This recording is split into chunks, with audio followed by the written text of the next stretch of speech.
Empezamos en el filosofando anterior, haciendo un recorrido por el sentido de la voz filosofía. Una de las cosas que destaqué es el hecho de que lamentablemente se nos enseña de una manera muy cliché, muy cómoda y muy espontánea, diría yo, que filosofía es amor a la sabiduría. Pero se llega hasta ahí. Y el sentido de la voz filosofía no ha sido tan lineal, permanente o estable a lo largo de la historia del desarrollo del pensamiento mismo. De hecho, don Manuel García Morente nos aclara en sus lecciones preliminares de filosofía que este sentido en sí mismo es este sentido de filosofía como amor a la sabiduría fue de muy corta duración. Porque en un momento determinado la filosofía deja de ser ese amor a la sabiduría para convertirse en sabiduría misma. En términos de que se obtienen resultados, se obtiene un conocimiento, una forma de pensamiento lograda a través del esfuerzo, de la disciplina y de la comprensión de aquello a lo que sometemos al estudio. Entonces, en la filosofía antigua, en la edad antigua, en la época griega, presocrática, clásica y helenística, la filosofía pudo haber sido amor a la sabiduría y todavía lo sigue siendo aún hoy en día, en tanto que aspiración. Pero también la filosofía en un momento determinado se convierte en expresión de sabiduría. Ahora bien, en los inicios del pensamiento se hablaba de la filosofía como algo que quiere abarcar la totalidad, un saber abarcador, que quiere comprender las cosas no como individualidades descontextualizadas, apartadas de la realidad, sino las cosas comprendidas cada una desde ella misma, pero como parte de la totalidad, en un aspecto relacional, diría yo, de ubicación, de contexto. Porque nada se puede estudiar y se puede comprender totalmente sin analizarlo desde su contexto, como parte de la totalidad. En la Edad Media, recordemos que partimos de los presocráticos, pasamos a lo clásico, venimos al helenismo, pero caemos posteriormente a partir del año 30 en el mundo de Roma, en un momento en el que Roma indefectiblemente absorbe a Grecia, se apodera de ella, por decirlo de alguna manera, pero en ese empoderamiento Grecia también conquista a Roma, su conquistadora, con su impresionante espectro cultural, intelectual. Roma, como cualquier otra cultura, como cualquier otra civilización, iba a terminar siendo conquistada en muchos aspectos por Grecia, iba a terminar siendo seducida y por supuesto la filosofía no era la excepción. Pasamos de esa filosofía helenística a la filosofía romana y ya después de la época del nacimiento de Jesús, cuando nace y se establece el cristianismo, viene la filosofía cristiana. Indefectiblemente, esto iba a terminar en algo que tenía que cambiar el sentido de la voz filosofía para la Edad Media. Ya no era amor a la sabiduría, solamente, ya no era sabiduría en sí misma, solamente, sino que Las divisiones, las corrientes, las formas de pensamiento desarrolladas en esa época antigua, griega, romana, de transición entre el cristianismo hacia la Edad Media, el concepto o el sentido mismo de la voz filosofía iba a cambiar por una razón muy específica. Y es acá donde entro de lleno con el tema que me ocupa hoy brevemente en cuanto al sentido de la voz filosofía en la Edad Media y en la Edad Moderna.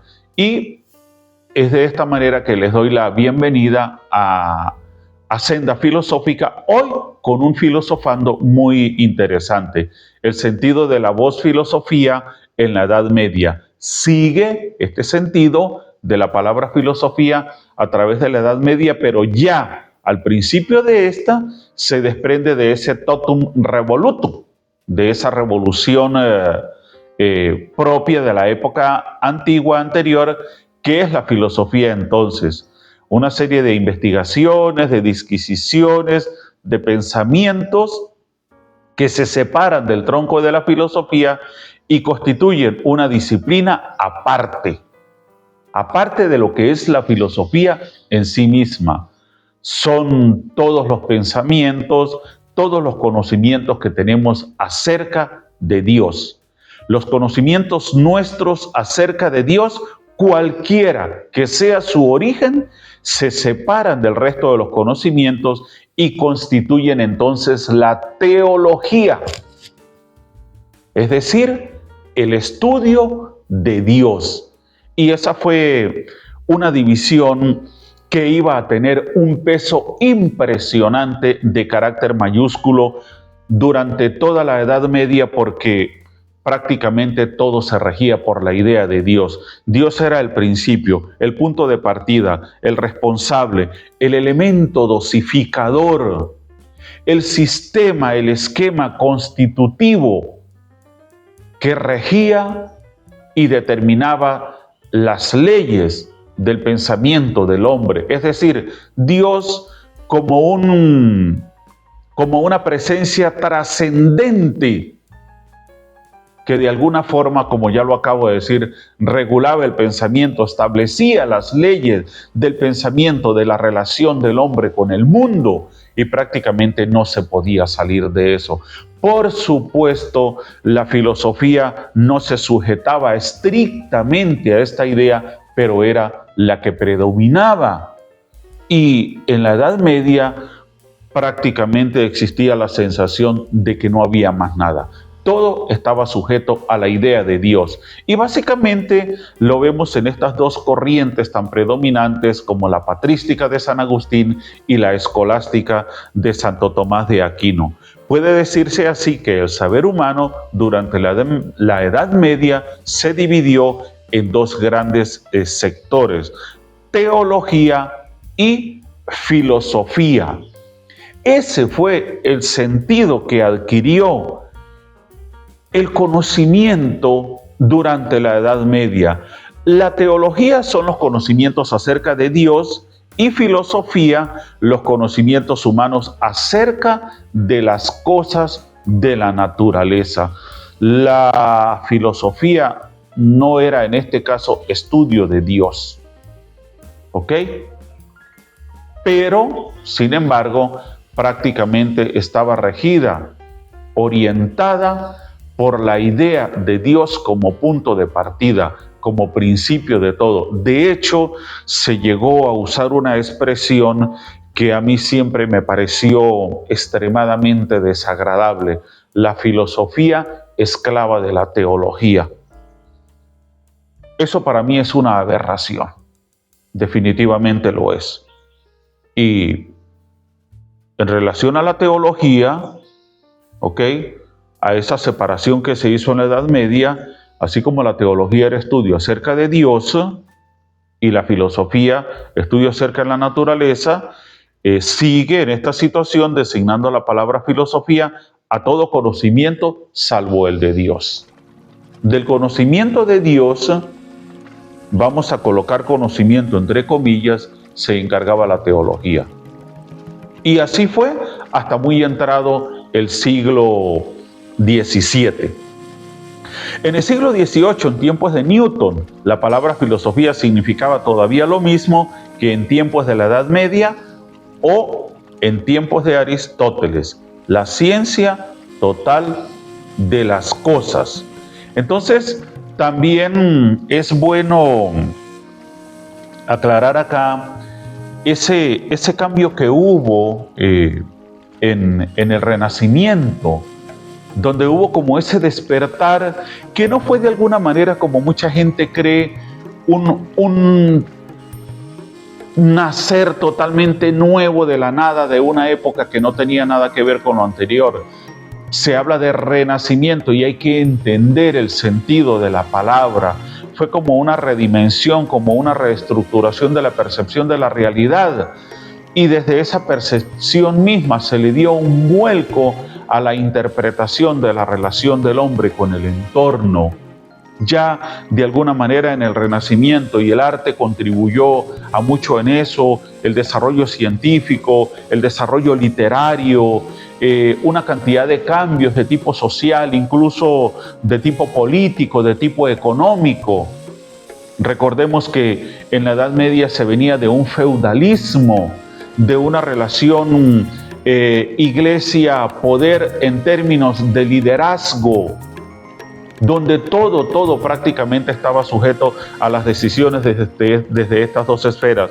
En la época del Renacimiento, cuando surge la clase burguesa, independiente de estos poderes, cuando surge el capitalismo, hay un revuelo total en todos los cambios y las estructuras de la sociedad. Y esto, por supuesto, genera una autonomía que derivaría posteriormente en el modernismo, en los siglos XVI y XVII, ¿verdad? De donde decimos que el padre de la modernidad en términos de filosofía es Renato Descartes, vendría posteriormente la Ilustración. Pero ya entrando a la Edad Moderna, en el sentido de la voz filosofía en la Edad Moderna, a partir del siglo XVII, el campo inmenso de la filosofía empieza a desgajarse, no solo porque se van constituyendo esas ciencias con su objeto propio, sus métodos propios y progresos propios, sino también porque poco a poco los cultivadores van también especializándose. Todavía Descartes es al mismo tiempo filósofo, matemático y físico. Todavía Leibniz es al mismo tiempo matemático, filósofo y físico. Todavía son espíritus enciclopédicos. Todavía puede decirse de Descartes y de Leibniz, como se dice de Aristóteles, el filósofo, en el sentido que abarca la ciencia toda de todo cuanto puede ser conocido. Quizá todavía de Kant pueda decirse algo parecido. Entonces, tenía que cambiar el sentido de la voz filosofía y de alguna manera, si en la época griega era estudio de la totalidad, si en la época media era filosofía como estudio de la totalidad, a excepción del estudio de Dios del que se encargaba la teología, habiendo ya un nuevo sentido de la voz filosofía, yo diría que una nueva delimitación incluso, que ya reducía de alguna manera el sentido mismo de la voz filosofía, pero más lo redujo todavía en la Edad Moderna. ¿Por qué? Porque en la Edad Moderna, ya con un desarrollo científico muy notable, un desarrollo artístico, unos cambios sociales, políticos y económicos impresionantes y una visión de autonomía del hombre, también una visión vuelta hacia el hombre mismo otra vez, como para hacerse más independiente. En todo esto también cambia la voz filosofía. ¿Por qué? Porque surgen las ciencias especializadas que ya no estudian la totalidad de la realidad, sino que estudian la realidad en campos especializados. Y ya esto no es objeto de la filosofía en sí mismo, sino que ya la ciencia va tomando una pluralidad de rostros mucho más definidos, una ciencia que es ejercida también en muchas ocasiones por filósofos, y así como acabamos de nombrar acá Descartes y Leibniz, que nos lo colocan como como ejemplo, ¿verdad? Que eran filósofos y eran al mismo tiempo científicos, sobre todo en el campo de la matemática. Entonces, ya la filosofía queda restringida a ¿qué? Como nos lo va a decir acá, don Manuel García Morente, lo vamos a encontrar más adelante.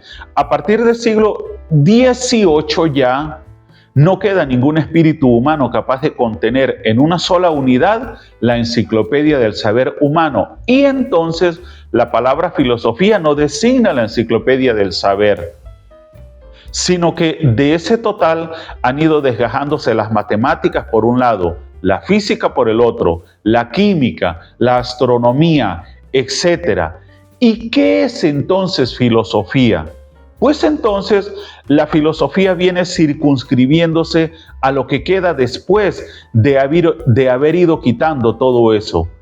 Si a todo el saber humano se le quitan las matemáticas, la astronomía, la física, la química, lo que queda, eso es la filosofía. Es decir, aquello que sigue siendo estudiado como totalidad, no como especialidad. Y de alguna manera, ese periodo de transición tan interesante de la Edad Media, del Renacimiento, de la Edad Moderna, donde ya el saber enciclopédico no se designa desde lo filosófico, sino desde las ciencias especializadas. A la filosofía le queda quizá de una forma predominante ese estado reflexivo que aún hoy en día la sigue caracterizando, ese estudio de las abstracciones, esa búsqueda de lo trascendental, donde el estudio de lo inmanente, de lo perteneciente a cada cosa, queda casi como papel exclusivo de las ciencias especializadas. Y que hoy en día es impresionante la cantidad de bifurcaciones, de divisiones que tienen las ciencias. Y es interesante y es impresionante también ver cómo producto de toda esa pluralidad de experiencias, de desarrollos científicos, tecnológicos, de cambios sociales, políticos, de cambios de percepción de la realidad y de la forma como el hombre se relaciona con la realidad, los conceptos han sufrido también esas variaciones y esas evoluciones que en muchos casos hoy en día los convierten en algo muy lejano a lo que fueron originariamente. ¿Por qué? Porque las vivencias del pasado no son las mismas del presente. Las percepciones, las necesidades y las formas de pensamiento no son las mismas en todo momento. Y como muy bien decía o dice el prologuista de Johann Story en la Historia Universal de la Filosofía, una obra que me parece súper magistral, el prologuista lo dice, y lo menciono de esta manera porque no recuerdo el nombre. Él decía, mire, a cada época hay que darle una forma propia de pensamiento, un entusiasmo propio, alternativas de solución propias del momento. No podemos pretender quedarnos en el pasado y depender estrictamente de los que nos dejaron como legado los pensadores de la época presocrática, de la época clásica, de la época helenística. Y yo por extensión diría que no solamente esto se aplica a la filosofía occidental, sino también a la filosofía oriental, a la filosofía latinoamericana, a la filosofía africana, a la filosofía de cualquier parte del mundo.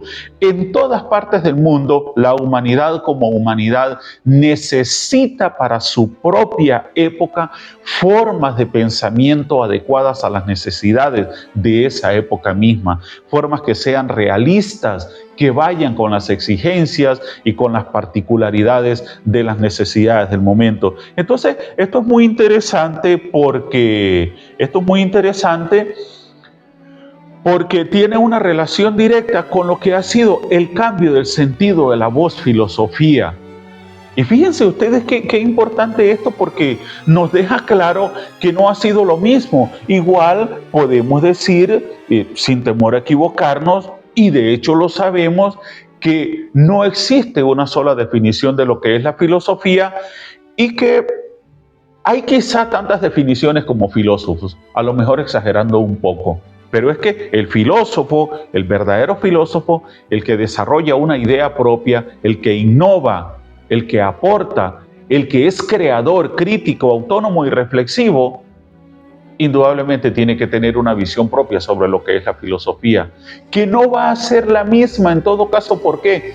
Porque no todos los filósofos han vivido en la misma época, en la misma realidad, bajo los mismos contextos.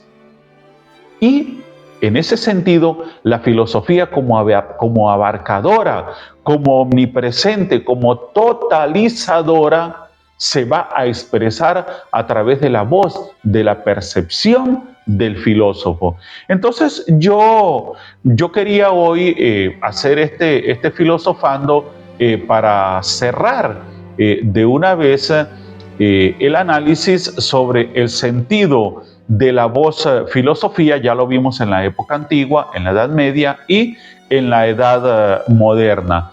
Entonces, les recuerdo, como siempre, suscribirse al canal, darle like a los videos, comentar, compartir. ¿Qué pensaría usted desde su propia perspectiva que podría definir a la filosofía hoy en día? Ahí les dejo la pregunta como tarea y, como les digo siempre, chao, chao.